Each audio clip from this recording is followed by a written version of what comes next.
ખેડા જિલ્લામાં 80 જેટલા નાયબ મામલતદારોની બદલી કરવામાં આવી છે. મુખ્યમંત્રી ભૂપેન્દ્રભાઈ પટેલની ખેડા પ્રાંત કચેરીની ઓચિંતી મુલાકાત બાદ જિલ્લામાં બદલીનો દોર યથાવત છે. જિલ્લા કલેક્ટર અમિત પ્રકાશ યાદવ દ્વારા આજે 80 જેટલા નાયબ મામલતદારોની બદલી કરવામાં આવી છે. આજે રવિવાર છે, રજાનો દિવસ હોવા છતાં પણ કલેક્ટર દ્વારા આ બદલી કરવામાં આવી છે.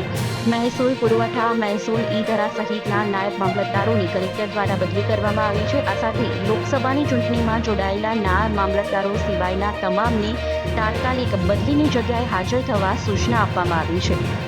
જ્યારે ચૂંટણીમાં જોડાયેલા નાયબ મામલતદારોને 1 જુલાઈ સુધીમાં હાજર થવા સૂચન કરવામાં આવ્યું છે.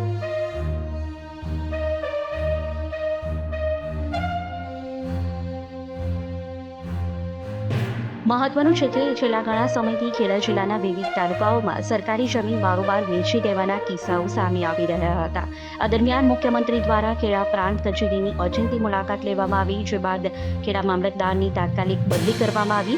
જે બાદ પણ કલેક્ટર દ્વારા વિવિધ કચેરીઓની ઓચિંતી મુલાકાત લેવામાં આવી હતી. ત્યારબાદ હવે 80 જેટલા નાયબ મામલતદારોની બદલી કરવામાં આવી છે.